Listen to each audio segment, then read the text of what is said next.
어제 우리가 살펴봤던 이제 욥기 12장에서 이제 욥이 그 친구들을 많이 책망을 했죠. 그러고 나서 이제 13장에 이르게 되어지면 욥이 다시 한번 자신의 결백을 이렇게 주장을 합니다.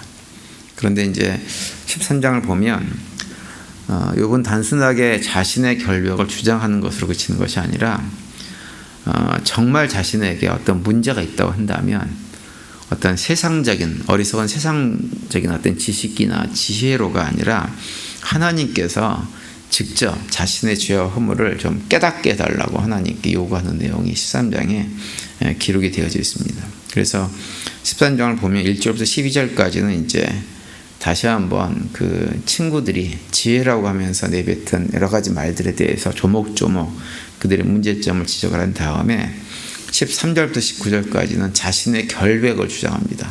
자신이 아무런 죄도 짓지 않았다고 하는 것을 고백을 주장을 하고, 그리고 이제 그 오늘 우리가 읽은 20절부터 마지막 28절까지는 하나님께 두 가지를 요구하면서 또 자신의 죄와 허물들을 깨달아 알게 해달라고 하나님께 간구하는 내용이 기록되어져 있는데요. 욥이 부탁한 것 첫 번째는 뭐냐 하면 하나님께 주님의 손이 자기를 더 이상 이렇게 관여하지 마시고 대지 마시고 자기를 그 두려움으로부터 좀 벗어나게 해달라고, 두렵게 하지 말아달라는 요구를 하나님께 하죠. 21절에 보시면 곧 주의 손을 내게 대지 마시고 주의 위엄으로 나를 두렵게 하지 마실 것이니다, 이렇게 얘기합니다. 그러니까 욥이 이런 얘기를 한다고 하는 얘기는 뭐냐면 현재 자신이 겪고 있는 모든 고통의 원인이 하나님으로부터 온 것이라고 하는 것을 알기 때문에 이런 고백을 하고 있는 거예요. 그래서 하나님, 더 이상 나에게 하나님의 손을 대지 말아달라고, 하나님께서 나에게 손을 대시고 나의 삶에 관여하시는 것이 나에게 너무 커다란 두려움이라고, 제발 좀 그렇게 해달라고 하나님께 간구를 하는군요. 그리고 나서 이제 여기 두 번째로 부탁하는 것은 뭐냐면 하나님의 음성을 좀 듣고 싶다고 하는 거예요. 22절에 보시면 그리하시고 주는 나를 부르소서 내가 대답하리이다. 혹 내가 말씀하게 하옵시고 주는 내게 대답하옵소서라고 이렇게 요구를 합니다. 그러니까 욥은 하나님께서 직접 음성을 들려주셔가지고 정말 나에게 죄와 허물이 있다고 한다면 그것이 무엇인지를 좀 알려달라고 하는 거예요. 이 얘기는 욥은 현재 자기가 겪고 있는 모든 문제는 뭐 친구들이 얘기하는 그런 어떤 세상적인 지혜를 깨달아 알므로 해서 해결될 문제가 아니고 오직 하나님과의 대화를 통해서만 해결될 수 있음을 고백하고 있는 것입니다. 욥은 자신의 문제에 대해서는 친구들, 뭐 세상 사람들 그 누구도 이렇다 저렇다 할 자격이 전혀 없다고 얘기하면서 오직 하나님만이 나의 문제에 대해서 얘기할 수 있고 나의 문제를 해결할 수 있는 유일하신 분이라고 하는 것을 고백하고 있는 것입니다. 그래서 하나님께 묻는 거예요. 하나님, 도대체 내 원인이 무엇입니까? 저에게 주님의 음성을 듣고 이 문제의 원인을 깨달아 알게 해달라고 요구하는 거죠. 욥의 이런 고백은 오늘날 우리들에게도 동일하게 적용을 해보면 우리가 이 땅을 살면서 이런저런 문제를 경험했을 때, 어떤 고통의 문제를 만났을 때 그 문제 출발점이 무엇인가, 문제를 해결하는 출발점이 무엇인가라고 하는 것을 다시 한번 생각해 보게 만들어주는 그런 요구입니다. 그러니까 우리의 문제는 우리가 하나님 앞에 서서 하나님과 대화를 나눌 때에만 해결될 수 있다고 하는 거예요. 하나님께 묻고 하나님께 주신 음성을 들을 때 그 문제의 원인을 제대로 알 수가 있고 모든 문제를 해결할 수 있는 출발점에 설 수 있다고 하는 거죠. 반면에 욥의 친구들 같은 경우는 그렇게 생각을 하지 않았던 사람들입니다.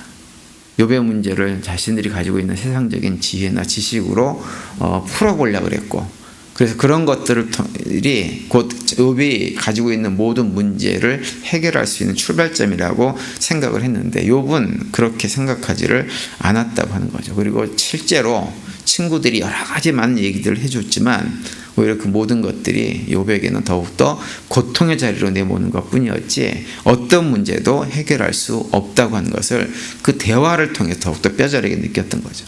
그래서 욥은 이 모든 문제 해결은 오직 하나님께서 나에게 그분의 음성을 들려주셔서 그 하나님이 직접 나에게 이 문제의 원인과 해결점을 알려주실 때만 해결 가능하다고 고백을 하고 있는 것입니다. 그래서 특히 23절에 보면, 오늘 본문 23절에 보면 욥이 자신이 무엇을 잘못했는지를 깨달아 알게 해달라고 간청하죠. 나의 죄악이 얼마나 많으니까 나의 허물과 죄를 내게 알게 하옵소서, 이렇게 하나님께 간구하고 있는 것을 볼 수가 있습니다. 저는 우리 성도님들도 나에게 어떤 문제가 생겼을 때 하나님에게 이런 고백을 할 수 있게 되기를 바랍니다. 사실은 우리가 이 땅에 살면서 여러 가지 많은 문제를 경험하고 그것이 고통으로 나에게 다가오고 그럴 때 많은 원인이 물론 외부로부터는 나랑 전혀 관계없이 그냥 세상이 악해서 경험하는 어떤 고통과 어려움도 있지만 사실은 나로부터 시작된 어떤 죄가 원인일 가능성이 굉장히 많이 있습니다. 그래서 하나님께서 그 죄를 깨달아 알게 해주신 것만으로도 나에게는 커다란 은혜가 되어지고 모든 문제를 해결하는 출발점이 될 수 있는 거죠. 그래서 혹시라도 우리 삶 속에서 그런 어려운 문제가 내 앞에 있을 때 하나님께 간구하시기 바랍니다. 하나님, 내가 지은 죄를 내가 깨달아 알 수 있도록 인도해 주셔서 이런 모든 문제로부터 해결받는 삶을 살 수 있도록 하나님 나를 도와주시옵소서, 그렇게 기도할 수 있게 되기를 바랍니다. 우리 사람이란 존재는 착각하는 것 중에 하나가 뭐냐면 내가 나를 가장 잘 안다고 생각을 해요. 그런데 사실은 내가 알고 있는 나는 진짜 내가 아니라 내가 되고 싶은 나일 가능성이 굉장히 많습니다. 그래서 스스로 자기 자신을 자꾸 어떤 형태로 포장을 해서 그것이 나야, 그것이 나야 라고 얘기를 해요.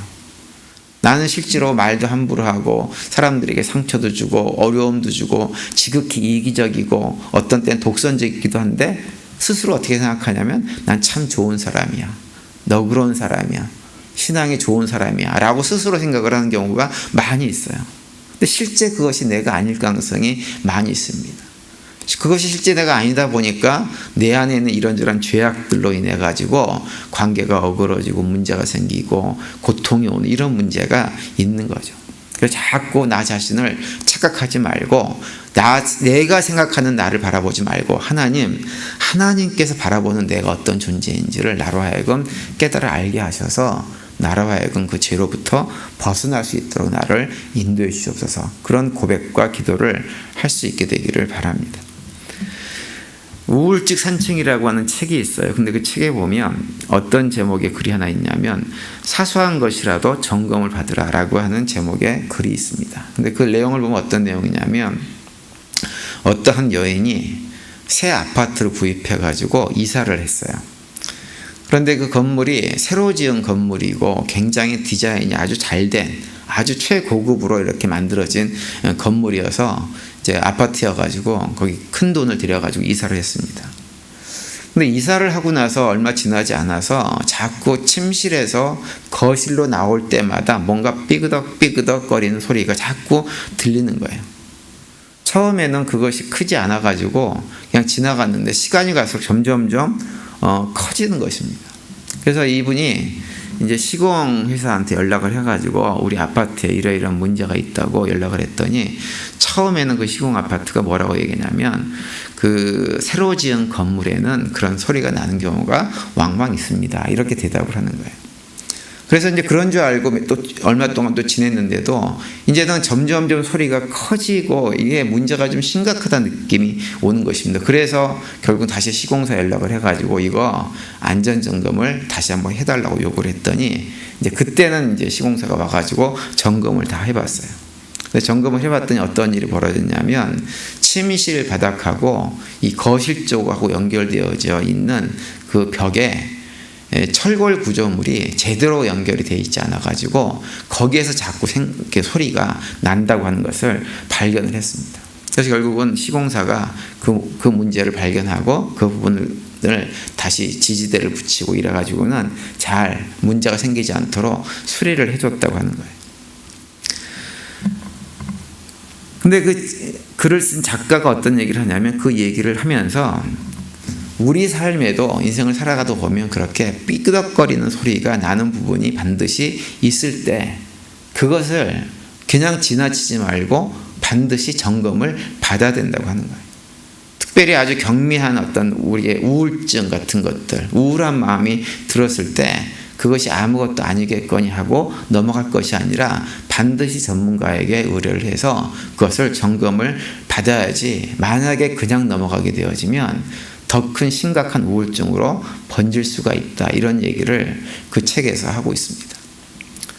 근데 예전에 제가 그 책에 그 글을 읽으면서 어떤 생각이 들었냐면, 그 책에서 얘기하는 경미한 삐덕거림이라고 하는 것, 우리가 점검해야 될 것은 단순하게 아파트 건물의 문제나 우울증의 문제만이 아니라 영적인 문제도 마찬가지다라는 생각이 그때 들었어요.